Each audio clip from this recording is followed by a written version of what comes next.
우선 2019년 성탄을 맞이하게 해주신 하나님께 모든 영광을 올려드리며 감사합니다. 네. 나는 여러분이 알다시피 또 조금 전에 목사님께서 말씀해 주셨듯이 사형 선고를 이미 받은 사람입니다. 목사님께서 얼마 전에 설교 중에 우리 인간은 태어나는 순간 이미 사형 선고를 한 사람들까지 받는다고 하시긴 했지만 또 이제 어느 정도의 목숨을 가지고 살아가기 마련인데 저는 이미 뉴질랜드의 병원에서 그리고 다시 정확하게 확인하고 싶었던 한국의 서울대 병원에서 사형 선고를 이미 받았고 그 선고된 날짜는 뉴질랜드에서의 선고 날짜는 금년 초로 지나갔고 또 서울대 병원에서 말했던 날도 이미 지나갔습니다.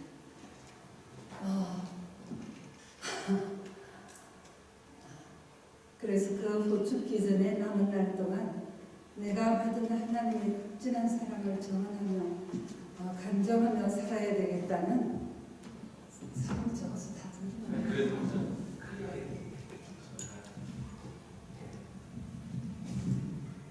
고마워요. 그런 생각을 해왔습니다. 그러나 얼마 전 다니엘 21일 기도 기간 동안 많은 분들의 간증을 들으며 많이 울고 큰 감동을 때마다 받으며 도전도 받았지만 한편 나의 간증을 성도들 앞에서 발표하는데 그만 자신이 없어졌습니다. 그분들이 겪은 엄청난 시련과 믿음으로 그 고통을 극복하고 극적으로 전환하여 훌륭한 믿음의 사람들로 일하고 있는 사실들을 듣고 나니 나는 할 말이 없을 것 같았습니다. 하나님 앞에 사람 앞에 부끄러운 존재일 뿐입니다. 그래서 생각한 끝에 내 이야기 과거 언제부터 이런 일이 있었고 저런 일이 있었고 하는 내 스토리는 좀 줄이고 하나님께서 내게 주신 내 간증의 말씀들 또 간증의 찬양 정권사님 감사합니다.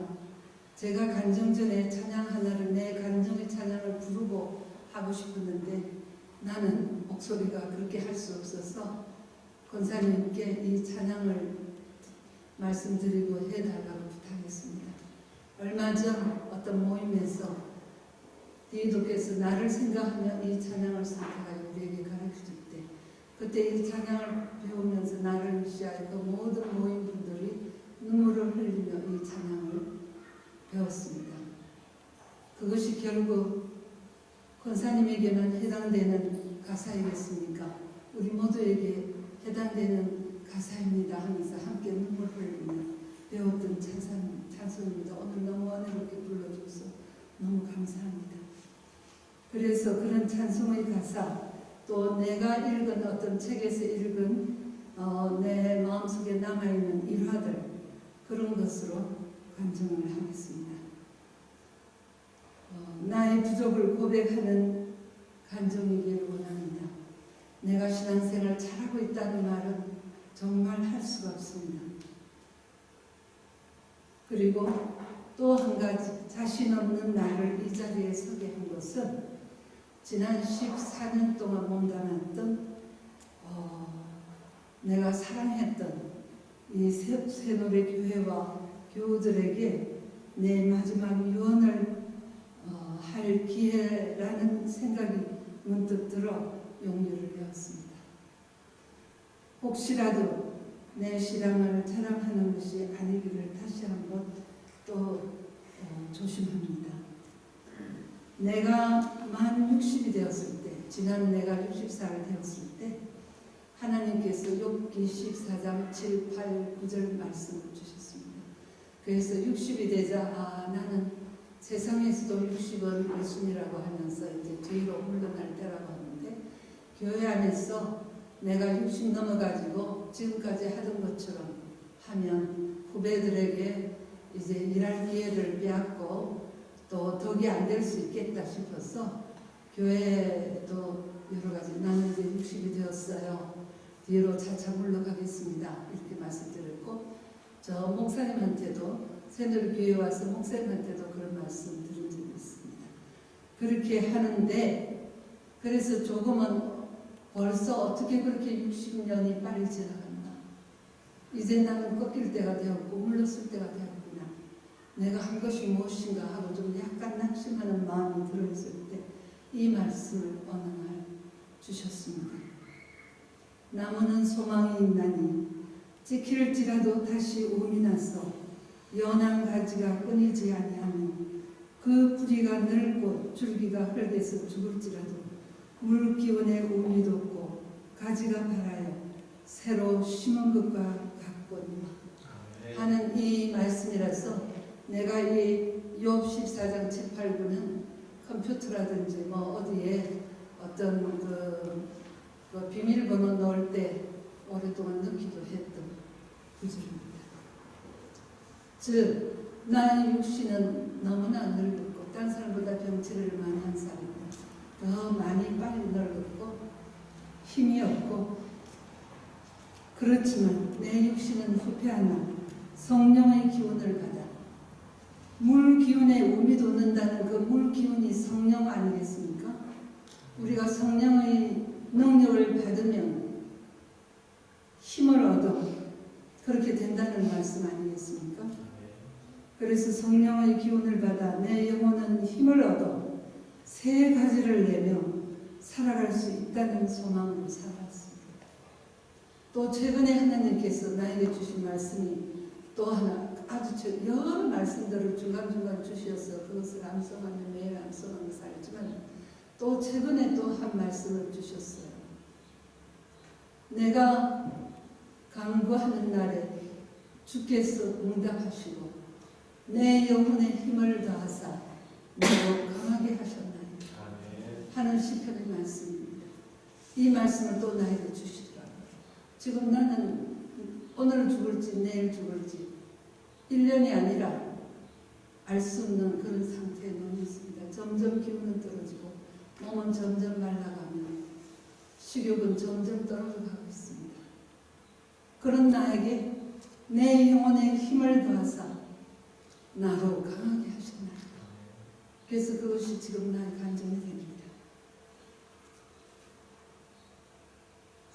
그래서 새 힘을 얻어 새 가지를 내며 가지는 내가 전도함으로 나의 전도를 듣고 구원 얻는 사람이 늘어나는 것이 가지, 내가 가지를 내는 것인데 아무튼 그런 마음으로 살아갈 수 있다는 소망으로 살아왔습니다. 삶 속에 힘든 일이 있어 눈물을 흘리며 환장을 자지 못하고 마음 아플 때, 또 병들어 육신의 아픔과 약함 속에서 신음할 때 문자 말씀을 기억합니다. 오라 우리가 여호와께로 돌아가자. 여호와께서 우리를 찢으셨으나 도로 낫게 하실 것이요 우리를 치셨으나 싸매어 주실 것입니다. 호세아 6장 1절 말씀입니다. 물론 이 말씀이 이번에 이 병이 나를 치신 것이다. 또는 또 나를 더 단련하기 위해서 주시는 시련이다. 이렇게 내가 이것이 무엇이다 하는 것은 말할 수가 없습니다. 하나님 뜻이 깊은 뜻이 무엇인지 내가 완전히 무슨 100% 확실히 말할 수 있는 상태는 아닙니다.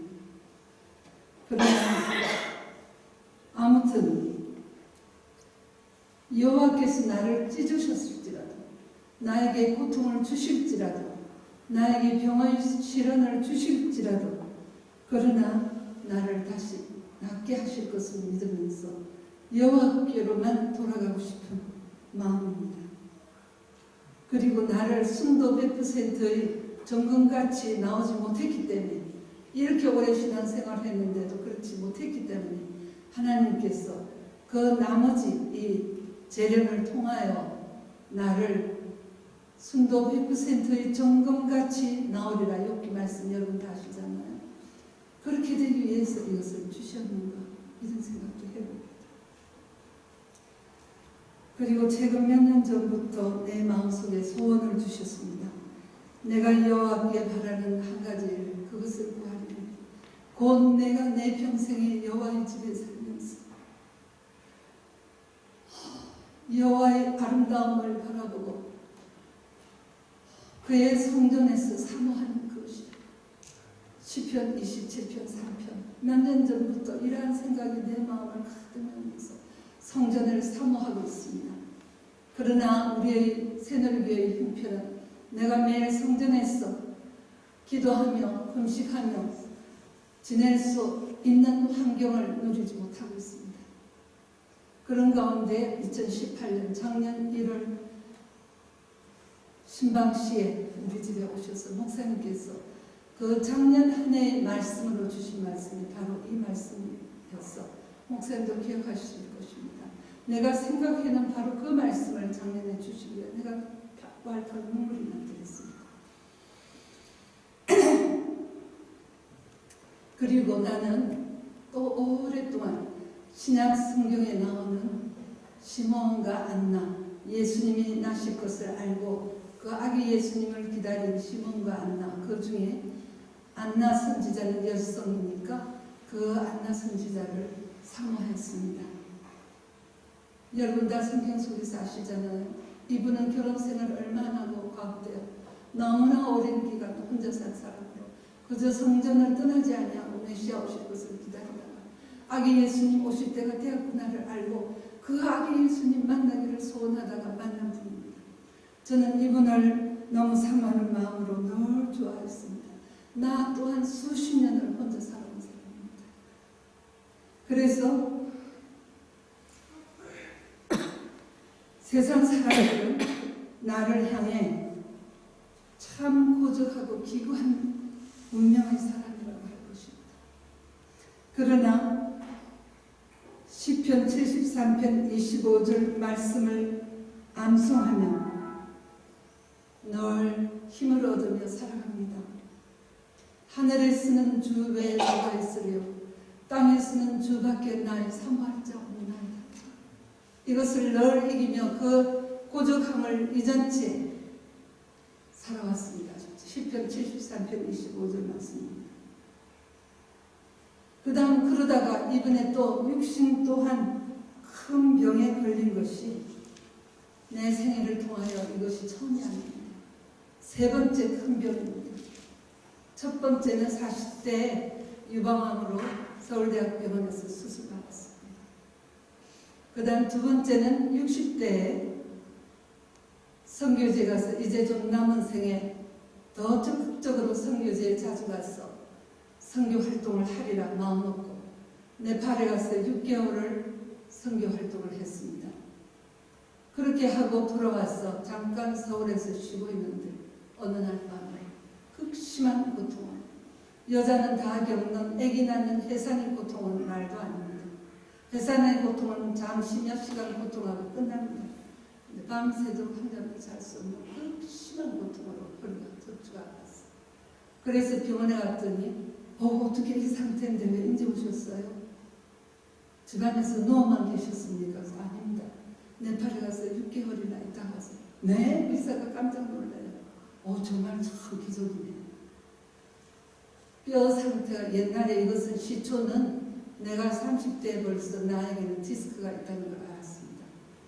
그걸 다 말할 수는 없고 아무튼 그것이 발단이 된 것으로 그 디스크가 원인이 되어 나의 척추 제일 밑에 두 뼈 남기고 넷째, 다섯째, 여섯째 뼈가 완전히 지금 방금 어그러지게 생겼다는 거예요. 지금 하루만 늦어도 수술해도 서지 못할 겁니다.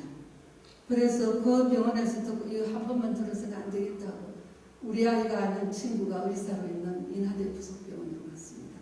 또 특히 최근에 그 병원에서 신경외과의 그 최신 기술 장비를 미국인데 독일에서 들여왔답니다. 마침 잘 됐으니 내 친구는 병원으로 갑시다 하니까 먼저 병원하고 아주 입원 의사하고 약속이나 하듯이 서로 모르는 병원인데 똑같은 말을 해요.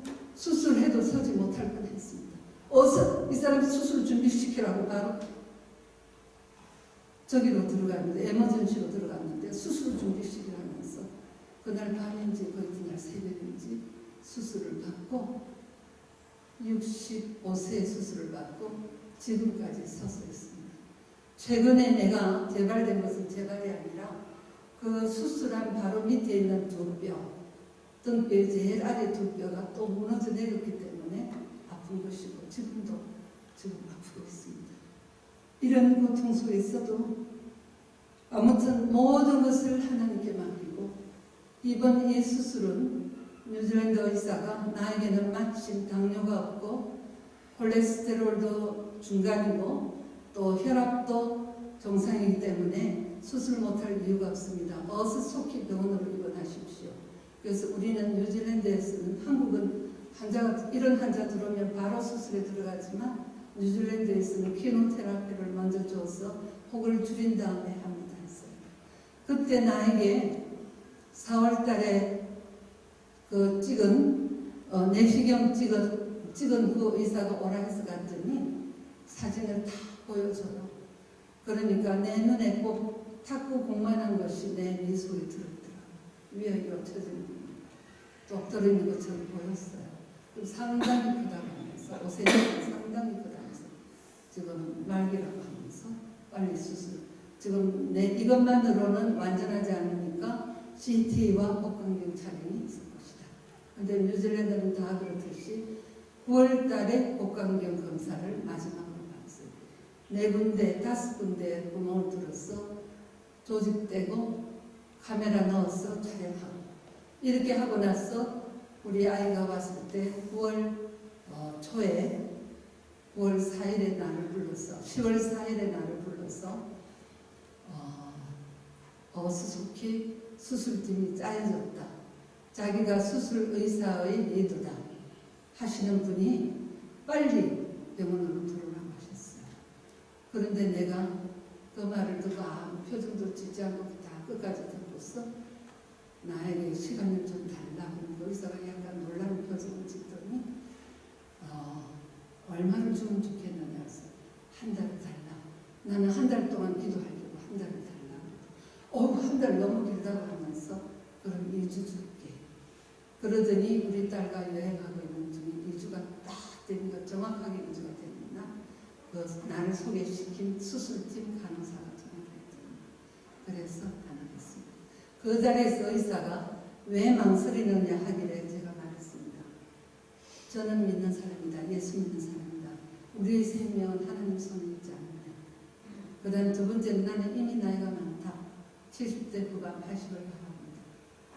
그 다음 나는 가족이 없이 혼자 사는 사람이기 때문에 내가 비록 키모테라피를 받든 수술을 하든 내 옆에서 간호해줄 사람 아무도 없다. 친구는 있지만 또 크리스찬 친구는 있지만 내 옆에서 간호해줄 사람이 없다.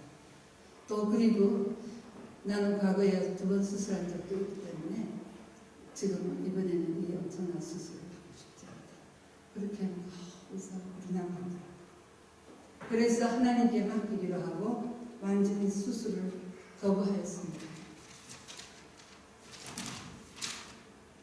앞서 소개한 찬양처럼 거사님 불러준 찬양처럼 하루를 살지 한 달을 살지 알 수 없으나 남은 생에는 그 가사 전체가 다 나의 간증이지만 특히 내 마음이 가장 와닿는 것은 순백의 영혼으로 내 옆에 이렇게 병들고 이제 초라하고 검어지고 마르고 정말 참 부끄러운 모습으로 점점 변해가지만 내 영혼은 순백의 영혼으로 평소에 나의 기도의 한 구절이 아버지 하나님께 늘 매일 기도하고 있는 구절이 내 영혼을 정결케 하여 주옵소서.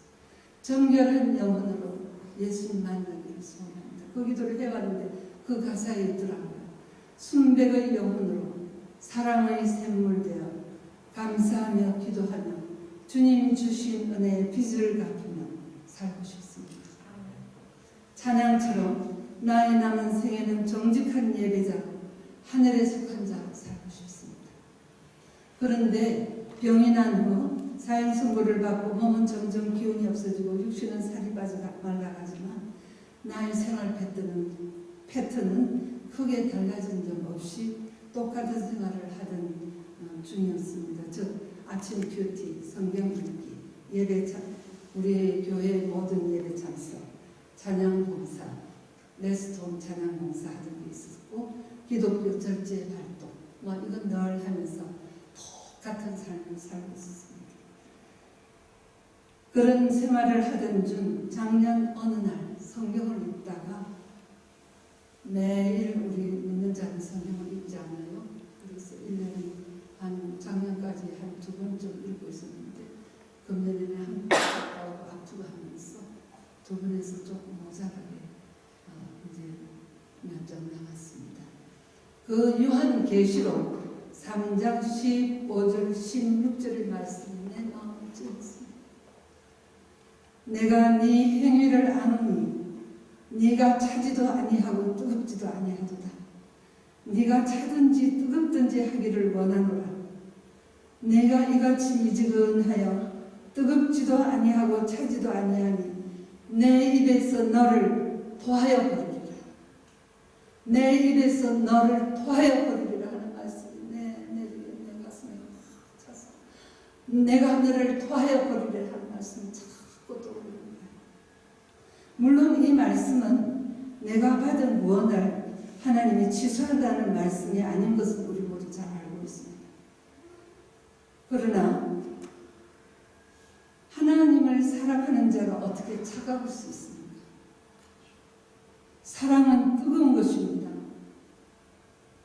오랜 동안 신앙생활 하면서 성령의 임재를 체험하던 그 첫 열정이 식어져 습관적 그리스도인으로 살아왔음을 회개하며 자복하였습니다. 그래도 그 말씀은 나의 내를 떠나지 않습니다. 계속 회개합니다.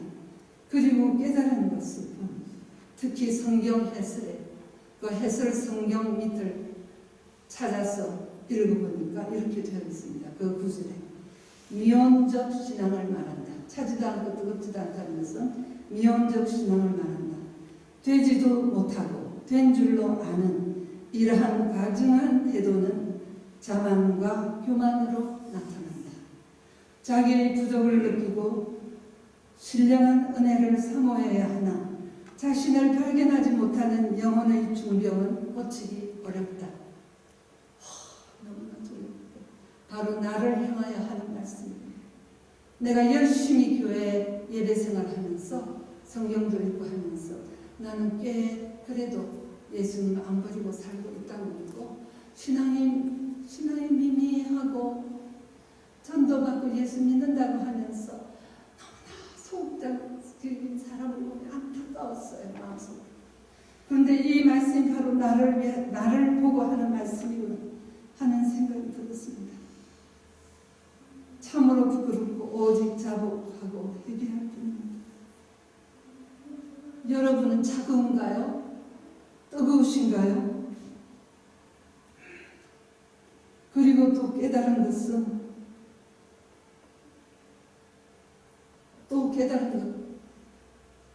방금 이것이 첫 번째 내가 얼마 전부터 마음속에 크게 외워닿아서 계속 생각하고 있는 일이고, 어찌 보면 그래서 하나님 알겠습니다. 내가 더 적극적으로 하나님의 사랑을 전하며 전도하며 살겠습니다. 어떻게 전도를 더 적극적으로 노방 전도를 해야 될 텐데 하고 작년에 우리 그 전체가 함께하는 그 전도 기뻐서 나가서 거리 전도도 했지만 하나님 나의 사랑을 붙여주옵소서 그런 마음으로 살았습니다. 그런데 이렇게 병이 딱 나니까 목사님의 얼마 전에 설교 말씀이 생각이 났어요. 목사님께서 하셨어요.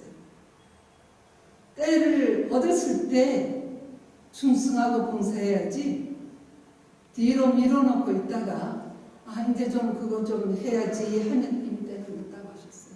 그런 말씀을 설교 중에 하신 적이 있습니다. 바로 내가 그렇게 되었어요. 내가 좀 그렇게 면적인 생활을 떠나서 하나님 사랑합니다. 내가 베드로처럼 내 마음 아시지요? 내가 주를 사랑하는 줄 주께서 아시나이다. 그것도 기도 중에 내가 많이 쓰고 있습니다. 베드로의 그 고백. 그런데 이 생각이 딱 들어서 내가 좀 해야지. 그래가지고 가만히 생각하니까 첫 번째 수술도 내가 30대 후반에 완전히 변화되는 성령 체험을 하고 완전히 뜨거워져서 내 눈물로 이름 없이 빛도 없이 주를 위하여 살리라 하며 살고 내가 좀 적극적으로 뭔가 주의 일에 나서야지 하면서 언제 사표를 내가 하고 있을 때 그 병이 탁 났어요. 그 다음 두 번째 네팔 갔다가 이제 이렇게 선교 활동을 적극적으로 해야지 하는데 딱 허리를 치시더라고요. 그래서 내가 생각하기를 하나님 무슨 뜻일까? 무슨 뜻일까? 무슨 뜻일까? 그러면서 늘 어려웠는데 오랜 후에 이번에 내가 무슨 뜻인 줄 깨달았느냐면 네가 특별히 주의 일을 하겠노라고 나서서 설치고 나가지 않아도 된다. 있는 그 자리에서 할 일이 얼마나 많았느냐. 그것을 나한테 깨워주시죠. 여러분도 나중에 후회하시지 말고 우리가 꼭 선교사, 물론 내 가족이 선교사가 있어서 선교지에 가고 싶었으면서도 6개월 그 후에 병이 나서 이거 허리를 수술했기 때문에 다시 네팔에 해마다 갈 결심하고 들어왔는데 다시 네팔에 못 갔습니다. 그것도 하나님이 허락하신 내 잘났다고 되는 것이 아니고 내 신앙 좋다고 되는 것이 아니고 목회며 선교며 모든 봉사활동이며 내가 하고 싶다고 되는 것이 아닙니다. 봉사활동이 내게 주어지실 때 뒤로 빼는 사람 많지 않아요? 그거 내가 할 수 있어서 나에게 그 역할 주어진 거 아닙니다. 주님, 나 같은 것을 어쩌면 나 같은 것이 무엇이건데 이 일을 할 수 있는 역할을 나에게 주시나이까. 어느 부산인 어느 교회의 참 거리에서 시장 통에 가게도 없이 그 길가에서 콩나물 장사하는 한 권사님이 매일 교회를 새벽기도 마치고 청소를 하면서 하신 간증입니다. 두 번째, 나의 마음속에서 떠나지 않는 자책을 이웃사랑입니다. 12월의 큐티와 또 요즘 최근의 새벽기도 말씀을 통해서 요한 1서 말씀을 통해서 사람의 가르침을 또 다시 한번 또 듣고 배우고 있습니다. 나도 아침에 요한 1서 큐티 순서였기 때문에 얼마나 은혜를 받고 눈물도 많이 났습니다. 한평생 말씀을 통하여 배운 것이 사랑입니다. 성경의 핵심, 구약 성경과 예수님의 가르침이 하나님 사랑과 이웃 사랑 아닙니까? 나는 특히 지극하고 특별한 사랑을 받은 자로 살면서 남을 얼마나 사랑합니까? 이웃을 얼마나 사랑합니까? 나 자신과 내 가족과 내 자식과 내 형제, 내 가족 말고 이웃을 얼마나 사랑합니까? 너무나 부끄럽고 죄송한 마음 표현할 길이 없습니다. 성경이 온통 사랑인데 뒤늦게 절실히 깨닫고 이웃 사랑의 실천을 실행에 옮겨야지. 행함이 있는 믿음으로 살아야지. 야고보서 읽음이 지나갈 때마다 행함이 있는 믿음 콕콕 찔리면서 행함이 있는 믿음으로 살아야지 하는데 나는 병들었습니다. 이번 또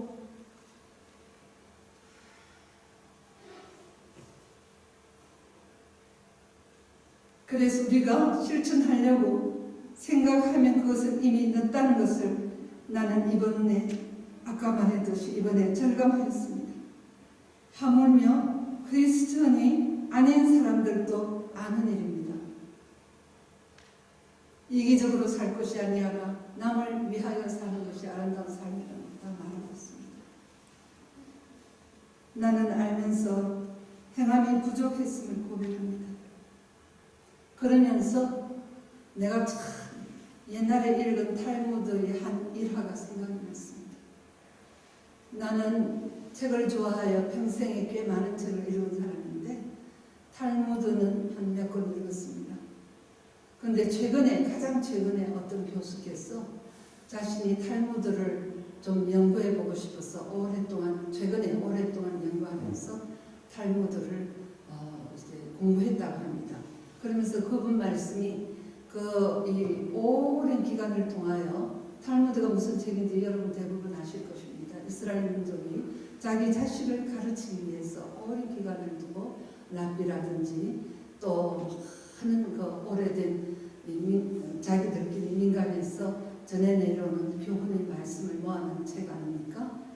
그런 그 탈무드에서 제일 어떤 교훈을 가장 중요시하나 몇 가지를 자기가 뽑아봤다고 해요. 근데 그 첫째가 경제더라고 해요. 유태인은 자기 자식에게 경제의 개념이 무엇인가, 경제를 어떻게 운영할 것인가, 어떻게 개개인의 경제, 단체의 경제, 나라의 경제를 어떻게 이끌어 나갈 것인가, 그것을 가르치는 게 제일 첫째로 많았다고 합니다. 그러니까 오늘날 유태인이 세계 돈의 거의 대부분을 유태인이 가지고 있잖아요. 그런데 그 유태인이 경제만 가르친 것이 아니더라고요.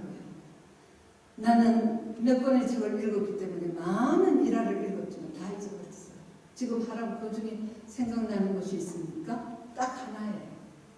그것을 시간이 좀 가더라도 소개해드리고 싶습니다. 저 중동에 큰 오아시스의 주인 되는 큰 부자가 있었습니다.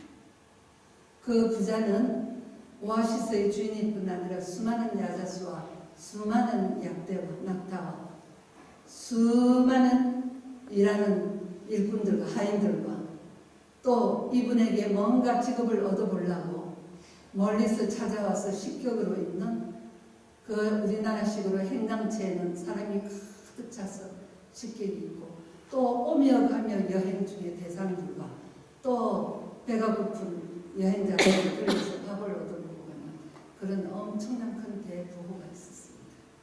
그런데 그 오아시스 이 부잣집의 멀리 좀 떨어진 곳에 작은 오아시스가 있고 그 근처에 초라한 작은 마을이 있었고 거기에는 부모를 일찍 여의고 할머니와 함께 살다가 할머니가 병들어 오늘 죽을지 내일 죽을지 모르는 그런 앓고 있는데 그 할머니에게 쏘줄 죽은커녕 먹을 것이 없는 거지 소년이 있었습니다. 이 거지 소년이 나가서 길에서 주워 먹거나 주워 오거나 시장통에서 버리는 껍데기를 주워서 할머니를 어떻게 해주지만 한계가 있고 그런 것에 취한 굶주리는 이 거지 소년이 어느 날 이 부자의 소문을 들었습니다.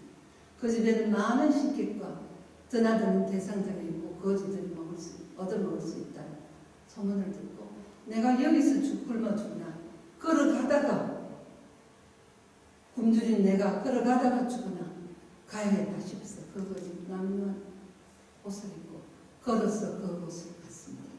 그런데 그 집사가 그 안에 안채에 주인이 나와 앉아있는 대청마루가 있는 곳에 안 들여보내주죠. 정 배가 고프면 저기 그 나그네가 먹는 거기 가서 한 개 얻어먹고 가 하면서 안 들여보내주죠. 그런데 이 소년이 그 굶주린 소년이 있는 힘을 다해서 주인을 만나게 해주십시오. 주인님을 만나게 해주십시오. 소리를 질렀어요. 뭐 하루를 질렀는지 이틀을 질렀는지 그건 내가 지금 정확히 기억이 안 나요. 소리를 질르니까 몇 차례나 집사가 쫓아내요. 그런데 이 아이가 쫓아내면 또 왔어. 문간에서 또 주인님을 만나. 그러니까 어느 날 주인이 대청마루에 사람들을 살피고 대화를 나누고 담소를 하기 위해서 나왔다가 그 전부터 들었겠죠. 밤소리. 그 아이를 데리고 간 거예요. 그러니까 주인이 앉아있는 그 마루의 밑에 있는 대돌에 꿇어앉았습니다. 그러니까 물끄러미 보더니 네가 나에게 원하는 것이 무엇이냐. 그러니까 이 소년이 나에게 일을 주십시오. 함께 얻어먹는 것이 중요한 것이 아니고 나에게 일을 주십시오. 무슨 일이든지 주면 정말 열심을 다해서 할 자신이 있습니다. 내가 열심히 일하겠습니다. 나에게 일을 주십시오. 하니까 또 주인이 물끄러미 바라보더니 집사를 불러서 계속 하니까 집사가 들어가더니 가슴에 아주 귀중한 듯이 소중하게 뭔가를 안고 나왔습니다. 그것은 얼핏 모르는 사람, 가난한 자, 무식한 자가 봐도 엄청나게 귀하고 아름다운 비단 코트였습니다. 나는 이 책 글을 읽는 순간에 이것은 우리 성경에 나오는 목사님 아간이었나요? 아간이 감춘 거. 전쟁에서 하나님이 아무것도 가져가지 말라 했는데 자기가 너무 아름다웠어. 너무 좋았어. 유혹을 못 이기고 금과 은과 코트 하나를 감추잖아요. 그게 바로 신하의 아름다운 비단 코트라고 했거든요. 우리 성경에 그 바빌론 지방 문명이 발달된 바빌론 지방. 나는 이것이 바로 그거구나. 우리 성경에 나온 그런 생각을 해보았어. 지금 이 누더기를 걸치고 있는 아이한테는 너무 아름다운 비단 코트를 보기에도 가볍고 그러나 너무나 아름다운 코트를 나왔습니다. 그러니까 주인 집사님 이것을 저 아이에게 주라. 그러니까 그 아이가 보기만 해도 눈이 부신 그것을 이렇게 받았겠죠. 그랬더니 주인이 말합니다. 여기서 얼마 떨어진 그 작은 마을들에는 장이 열린다. 그 장에 가서 네가 네 코트를 팔아오라. 그것이 내가 너에게 준 일이다. 그래서 팔아오라고 했어. 그러니까 이 소녀는 생각보다 너무나 쉬운 일이 주어지는 것 같아서 그 아름다운 비단 그 코트를 버려질세라 뭐가 묻을세라 아끼면서 밥 한 끼를 얻어먹고 오래오래 걸어서 걸어가니까 마침 작은 오아시스 데로 가니까 장이 열리고 있었어요. 그래서 그곳에 가서 장터의 길거리에 앉아갖고 하루 종일 매주 사십시오. 매주 사십시오. 좋은 매주입니다. 매주 사십시오. 하루 종일 목이 많이 매게 쓰러질 정도로 하루 종일 외쳤지만 아무도 묻지도 않았어요. 그 코트가 얼마냐, 그 코트가 어디서 났냐 묻는 사람도 없었습니다. 하루 종일 그렇게 하고 지칠 대로 지치고 그 이제 여기서 얻어먹고 갔지만은 길을 오래 걸었지. 거기 갔으니까 얼마나 지금 배고프겠어요. 지칠 대로 지금 밤이 되었어요. 여러분 중동에 대해서 듣고 배운 적 있을 것입니다. 낮에는 50도도 넘는 데가 있고 우리 북방의 겨울철에도 40도 이렇게 되는 것이 중동 기후 아닙니까? 낮에는 그러니까 그 사람들이 흰거 이렇게 둘러쓰고 다니는 것은 물론 여자는 옷이 전부 새카맣기 때문에 검정 이거를 쓰지만 남자들은 하얀 걸 쓰잖아요. 그렇게 햇빛을 가리기 위해서 그렇게 하다가 밤에는 너무나 추운 곳이 중동의 기후지 않습니까? 밤에는 너무나 추위가 와서 이 아이가 들지만 이 아이는 이 코트를 입으면 따뜻할 텐데 쉽지만 입을 수 없었어요. 팔아야 되는 코트. 그래 누더기를 입은 아이가 벌벌 떨면서 이렇게 어느 그 야트막한 흙으로 지은 야트막한 집이 보이니까 어떻게 그 근처라도 한쪽 바람이라도 의지할까 하고 그리로 걸어가는데 먼저 와 있는 물체가 하나 보였습니다. 거기에는 너무나 꺼져가는 시로라기처럼 가늘게 꺼져가는 신음소리가 나고 있습니다. 자세히 그 가까이서 봅니다. 어떤 할머니 노인이 벌벌벌 떨면서 추위로 벌벌 떨면서 신음소리가 너무나 가는 것이 곧 죽을 듯 했습니다. 오늘 밤에 이 할머니 죽겠다. 오늘 밤에 어떻게 하지. 지금 저 할머니가 얼어서 죽겠는데 이대로 저기 있으면 얼어서 죽겠는데 하고 이 코트를 보고 그 할머니를 보고 망설이다가 그 아름다운 신화를 비단 코트를 그 할머니 덮어서 이렇게 앞에까지 감쌌습니다. 그리하고 자기는 누더기를 걸친 채 그 옆에서 떨고 있고 옆에서 떠는 게 아니라 계속 걷습니다. 있으면 더 얼어 죽을 것 같아요. 그래서 이제는 코트를 거기 주고 코트가 손에 없기 때문에 다른 장터로 갈 수가 없지 않아요. 그래서 거기로 돌아갑니다. 그 부잣집으로 돌아가서 거지가 나타나니까 주인이 대청마루에 나오셨어요. 그래갖고 문지기가 안내해서 그 전에 그 자리에 또 꿀렸어요. 지칠 대로 지치고 누더기가 더 찢어진 아니. 주인이 한참 이렇게 내려다보더니 코트를 팔았느냐. 코트가 손에 없으니까. 주인이 놀랐어요. 그걸 못 팔고 들고 올 줄 알았거든요. 그랬는데 없단 말이에요. 그러니까 코트를, 외투를 팔았느냐. 소년이 한참 동안 말합니다. 그러니까 계속 집사가 내려와서 계속 재촉을 하고 때를 부수면서 계속 재촉을 합니다. 그 이야기를 했어요.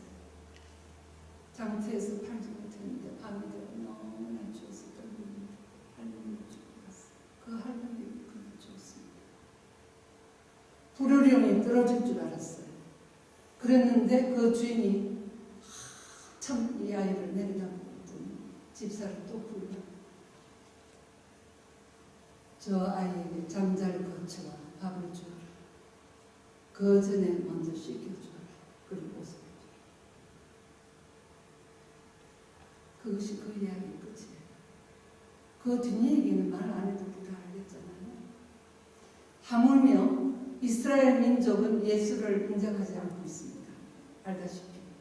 그런데도 불구하고 그들이 자식에게 뭘 가르쳤습니까? 이 이야기를 보면 자식에게 가르친 것이 무엇인지 알 수 있잖아요. 우리가 뭐 일본을 보고 경제 동물이라 하든 나중에는 한국을 보고 한국이 에코노미 애니멀 하는 말까지 들은 적이 있지만은 유태인이야말로 경제 동물이라는 칭함을 받는 민족입니다. 그리고 이 연구한 교수도 경제를 제1로 가르침에 제일 큰 비중으로 알더라는 거예요. 그런 사람이 이 이야기를 남겼어요. 그런 민족인데. 그래서 그들도 무엇을 강조하는지 알 수 있습니다. 하물며 우리는 예수님께서 이 죄 많은 인류를 구속하기 위하여 세상에 오셨다. 나는 특히 그 사랑을 너무나 많이 받고 정말 내가 받은 이 크신 사랑, 이 크신 사랑 정말 나는 모든 세상의 모든 사람보다 가장 많이 그 사랑을 받은 사람입니다. 그러니까 내가 하나님의 사랑을 받으니까 내가 병난다고 하니까 요즘 수많은 신우들의 사랑을 받는데 내가 감당하지 못할 만큼 신우들의 사랑을 받고 있습니다. 기도와 사랑과 섬김을 받고 있습니다. 그런데 가려고 생각하니까 이제 세상을 떠나 하나님께로 가려고 생각합니다. 나는 그 사랑을 실행하지 못하는 사람.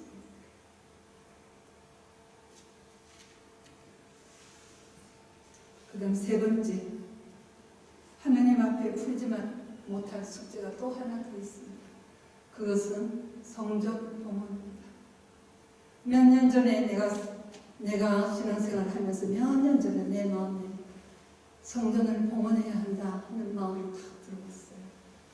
나는 성전 봉헌을 하는 모습을 본 것은 내가 어릴 때 우리 어머니가 집사로 또 나중에는 장로로 섬기던 그 교회가 성전 봉헌하는 모습. 우리 교회는 그 성전 봉헌과 우리 가정은 또 우리 아버님 더불어 밀집한 가게가 있었는데 그것을 내 눈으로 봤고, 그 다음 내가 이민호기 그까지 섬기던 그 교회에서, 서울의 교회에서 성전을 완전히 새로 이렇게 건사한 빌딩은 짓지 못했으나, 건물은 짓지 못했으나 예배드리던 일반 주택을 사서 예배드리고 있었는데 그 주택을 헐고 그것을 개조하여 이렇게 좀 홀이 넓어지면서 이렇게 되도록 가정집을 완전히 고쳐서 하는 일이 있었고, 나중에 이민해가지고 내가 갔더니 그것은 회관으로 쓰고 그 앞집을 사가지고 완전 교회를 위하여 단층 건물이지만은 건물 지은 것을 보고 너무나 감사했어요. 그 두 분의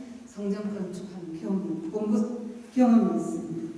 다윗의 소원, 내가 다윗 부분을 읽을 때마다 다윗이 소원한 거 우리 알고 있기도 하고, 거기에서 다윗이 나는 백향목 집에 살면서 백향목 궁전에 살면서 하나님은 저 장막에 가 계신다 하고 그것이 너무나 가책이 되고 괴로워서 늘 기도하며 성전을 지킨다라고 강조하지 않았어요. 그러자 하나님께서 너는 전쟁을 통하여 피를 너무 많이 흘렸으니 네 아들 솔로몬이 그것을 해낼 수 있다 하니까 또 그것에 순종했는데, 순종했다고 다시 그것으로 끝난 거 아니에요.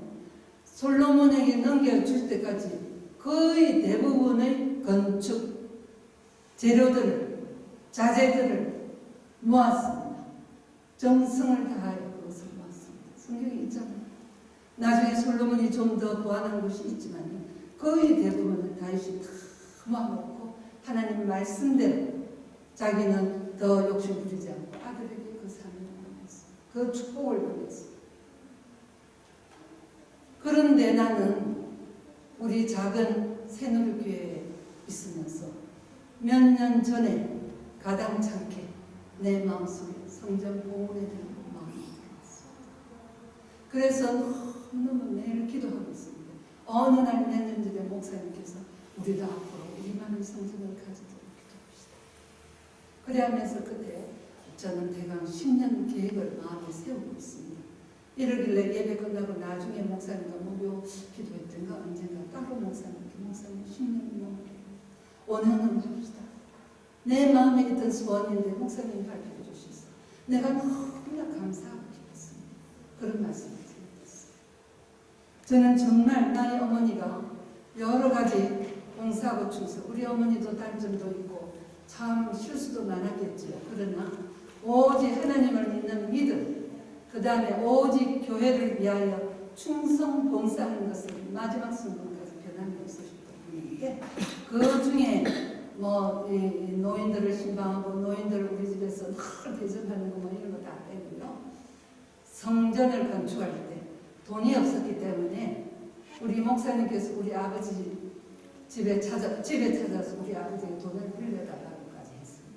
그렇게 돈이 있고 시작한 것이 아니었습니다. 그렇기 때문에 목수라든지 석수라든지 이 벽돌공이라든지 기술자는 부르되 그때 당시는 다 시다라고 했는데 말하자면 그게 도우미가 아니고 보조 그 건축 기술자의 보조는 부르질 않았습니다. 우리 교인이 같이 하자. 그래가 목사님은 거기 늘 나가시고 우리 어머니도 거의 매일 특별한 집안일 일 없어요. 거의 매일 나갔어. 벽돌을 쌓는 사람 밑에서는 벽돌을 날라줘. 시멘트 개는 사람한테는 온몸을 길어갖고 털통에 들고 와서 갖다 줘. 또 모래가 없어서 목사님께서 우리 모래를 살려면 돈이 많지 줬는데 모래를 우리 자연 속에서 파는 가자고 해갖고 조그만 배를 댐마라고 하는 조그만 배를 렌트해가지고 저 섬으로 가서 그 섬바닥 모래를 퍼가지고 배 한가득 싣고 올 때 우리 어머니 꼭꼭 나갔어요. 나도 하루 따라간 적도 있었어요. 아무튼 그것을 보며 살았던 기억이 있고 우리 그 대방동 교회도 돈 하나 없었어요.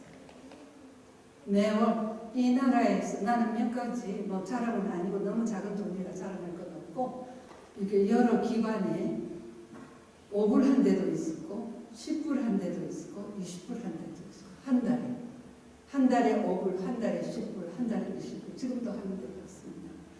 그렇게 하면요 한 달에 20불이 작은 것 같아도 1년이면 240불 그 기간이 돈이시고 그러나 한 달에 20불은 큰 돈이 아닌 것 같지 않습니까? 우리 그 서울에 있는 교회가 그런 식으로 해서 지었어요. 마음만 있으면 무슨 일이든지 못하겠습니까? 우리가 능력이 있어서 합니까? 하나님이 허락하시면 하는 것이지. 그래서 나는 오늘 우리 성도가 몇 분 있으면 다 목사님 자는 오직 권사님 가지고 내가 이 젊은 커플 뿐이지만 전체가 계시다고 생각하고 지금 말한다니까요. 새누리교회가 독립적 예배의 집을 봉헌하기 소원하면 나도 벽돌 몇 장을 손수 놓고 싶습니다. 시작합니다. 그런데 어떻게 해요? 하루를 살지 한 달 살지 모르는 내가 될까요? 그러니까 여러분은 늦지 않을 때 행함이 있는 믿음으로 실천하는 신앙으로 사시기를 간절히 부탁합니다. 나는 오막살이에 있는 내 집에 살고 있어. 궁색하게 새빵살이 하며 겨우 예배만 드리는 것이 너무나 죄송했습니다. 물론 그것도 이 감리교회에서 우리에게 빌려준 것도 큰 은혜죠. 그래서 이 10년이 넘도록 사용할 수 있게 허락해 주신 것도 큰 은혜지만 그러나 우리가 맨날 이렇게 예배만 드리고 가는 것으로 하나님께서 우리 교회에 맡겨주신 것은 아니라고 생각합니다.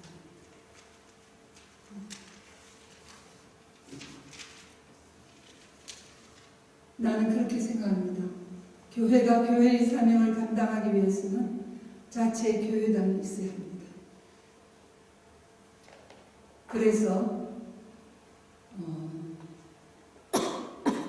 본당의 비전을 우리 교회가 포기하지 않았으면 좋겠습니다. 이것은 나의 소원이기도 하지만 우리 교회가 품었던 비전이 아닌가요? 그때 목사님께서는 10년 계획을 하셨고 나는 5년 계획을 세웠습니다. 이렇게 될 줄 모르고 내가 이렇게 될 줄 알고 10년이 길어요. 5년으로 세우십시다 했겠어요. 그 안은 금방지게.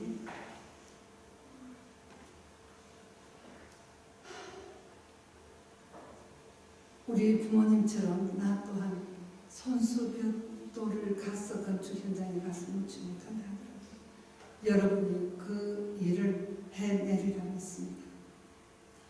우리가 꼭 개인적 축복을 목적으로 성전 봉헌에 동참하는 것은 아니나 하나님에 대한 사랑과 열정을 하나님께서 외면하시겠나요? 다윗 왕에게 주신 그 민족을 향한 그 자손을 향한 축복을 생각 다윗 왕의 후손에 예수님이 나시지 않았어요? 희생이 없이는 아무것도 할 수 없습니다. 내 정성을 희생하고 내 정성을 하나님 일에 쏟는 그 정성을 희생하고 시간을 희생하고 물질을 희생하고 삶의 목표와 열정을 희생하지 않고는 하나님 일을 아무것도 할 수 없습니다. 나의 남은 생애를 마무리하며 있어 말씀으로 주님께 기도하며 찬양하며 예배하다가 내 자식과 교우들의 환송을 받으며 정결한 심으로 기쁘게 예수님 만나 할렐루야 외치며 사랑하는 예수님 손잡고 행복하게 떠나는 것이 마지막 기도 소원입니다. 최근 이제 마지막 이 말씀 하나 끝내겠습니다. 정치에 입문한 어떤 크리스천이 고통은 고마운 나의 동반자이다 하는 말을 했다고 해요. 그럴 때 그 말, 어머 내가 하고 싶은 얘기를 이 사람이 하고 있네 하면서 너무나 내 마음에 공감이 되고 동감으로 가슴에 와닿았어요. 고통은 고마운 나의 동반자이다. 누구나 고통은 괴롭고 힘들고 싫어하고 외면합니다. 하나님이 떨쳐내 주시기를 바라지만 고통은 고마운 나의 동반자이다. 하나님이 이를 위하여 받는 그 어떤 고통이 나에게는 고마운 동반자라는 나는 그런 뜻이었고, 물론 이 그리스찬도 독실한 그리스찬이나 이분은 나를 위해서 단식하는 괴로움을 이렇게 표현했습니다. 나를 위하여 단식하면서 한 말입니다. 또 하나 내 마음을 오랫동안 울리고 예와 하나를 하면서 마치겠습니다. 예와 하나를 더하겠습니다. 지금 40, 50대 분들은 중학교 국어 교과서에서 배운 이야기입니다. 어머님보다 더 크신 어머님. 제목이 아마 그랬을 겁니다. 저는 국어교사로서 1년에 보통 4클래스를 들어갑니다. 초기에는 내가 70년대 처음 순위고사를 보고 교직에 나갈 때는 5클래스를 들어간 적도 있었지만 나중에는 4클래스가 들어갑니다. 그러면 똑같은 요 진도 과정을 4교실에서 말해야 합니다. 그런데도 이상하게 그날의 어떤 내 마음의 상태, 열정, 그 교실의 분위기 거기에 따라서 조금씩 다르게 말하지 앵무새처럼 같이 하지는 않습니다. 그렇게 4번을 했기 때문에 이 이야기 또한 기억하고 있습니다. 우리나라 근대 소설가 중에 심훈이라는 작가가 있었습니다. 심훈 선생을 보고는 흔히 농촌 소설을 쓴 계몽주의 작가라고 말합니다. 문학사에서 장르를 말할 때. 그런데다가 그런 그분이기 때문에 대표작은 상록수라는 작품입니다. 어른들은 읽어봤지만 여러 젊은 분들이 모를 것이에요. 그 상록수라는 책을 지은 이 심훈 선생이 작가가 되기 전 만 16살쯤 되었을 때 경기 고보에 다니고 있었습니다. 경기 고보는 나중에 경기 중학교와 경기 고등학교로 3년, 4년씩 나눠졌지만 그때는 일제시대였기 때문에 5년제, 일제 말에는 6년제로 바뀌면서 고보라, 고등보통학교, 경기 고등고등학교, 마그자는 우리나라 경기고등학교 1학년인데 3.1 만세운동이 났습니다. 3.1 운동이 나서 거리를 천안뿐 아니라 유관순 열사를 위시하여 수많은 사람이 거리에서 3.1 독립만세운동을 불렀고 3.1절이 3월 1일이 지나가 그 이틀인지 하여튼 아주 가까운 며칠 후에 경기 고등학교에서 학생들이 우리가 그렇게 어른들이 시골에서 서울에서 도시에서 대한 독립을 위하여 만세운동을 했는데 우리도 이렇게 교실에서 공부만 하면 되겠느냐 하고 나가자 할 때 심은 선생도 좋다 나가자 하는 팀에 끼어서 거리로 달려나갔습니다. 거리에 달려나가서 만세운동을 하다가 만세를 외치면서 일본을 일제를 향하여 이제 외치고 우리의 독립을 외치다가 참 학생들이 잡혀서 감옥에 갇혔습니다. 이 심은 선생은 굉장히 명문가에서 태어났습니다. 심씨 양반가에서 서울에서 태어났는데 또 무녀동남이었습니다. 그러니 어머니가 이 아들을 얼마나 아꼈겠습니까? 정말 불면 날아갈까 손에 쥐면 꺼질까 그리고 집안의 조부, 부모 그 집안 대대로 이 가정에 오직 홀로 난 장손이기에 얼마나 아팠겠습니까? 그런 환경을 가진 심은 선생이 감옥에 갇혀서 그 힘든 생활을 하면서 어머니에게 편지를 썼습니다. 자기를 너무나 사랑하는 그 어머니를 알기 때문에 어머니가 경찰서로 어디로 막 헤매면서 울면서 자기를 찾아다닐 것을 알기 때문에 그래서 어머니에게 편지를 썼는데 거기에서 심은 선생이 뭐라고 말해요? 나는 어머니보다 더 크신 어머님을 위하여 이 한 목숨 바치려 하는 이 땅의 자랑스러운 아들입니다. 이렇게 썼어요. 그 어머니가 정말 세상에서 단 하나 그 아끼는 그 아들인데 그런데 어머니보다 더 큰 어머님이 있어서 나는 그 큰 어머니를 위해서 내 한 목숨을 얼마나 기가 잘 모르시겠습니까? 그러나 그 뒤에 쭉 편지를 끝까지 가면서 어머님이 이 심은 선생은 나를 위해서 이런 생각을 했어요. 그래서 나는 이것을 가르칠 때 좀 내가 눈물이 많긴 하지만 밤마다 들어가면 네 번째 들어가는 반에서는 안 울어야 되는데 딱 요 구절을 할 때는 자꾸 눈물이 나서 사실 이를 울고 참으면서 가르쳤어요. 그래서 내가 언젠가 우리 교회에서 내가 있던 교회에서 학생부 담당자로 학생부 책임자로 있었는데 그 학생부 헌신예배 드릴 때 내가 말씀을 간단히 전하면서 이 말을 하면서 내가 오니까 앉아있던 성도들도 막 울더라. 우리는 하나님 위해서 이렇게 하겠습니까? 어머니보다도 아들아 너보다도 딸아 니보다도 더 큰 그분을 위하여 나는 내 목숨 한 목숨 바치려 하는 자랑스러운 그리스도입니다. 나는 과연 나의 구주 전능하신 분으로 육신을 입고 오늘 세상에 오신 예수 그리스도를 위하여 육신을 고문하는 고통과 주를 위하여 내 목숨을 내어놓겠는가 하고 하나님이 물으신다면 또 사람들이 너 오래 믿는다고 하던데 그렇게 하겠어? 하고 묻는다면 주를 위하여 죽을 수 있어? 하고 묻는다면 감히 그렇게 하겠노라고 외치겠습니다.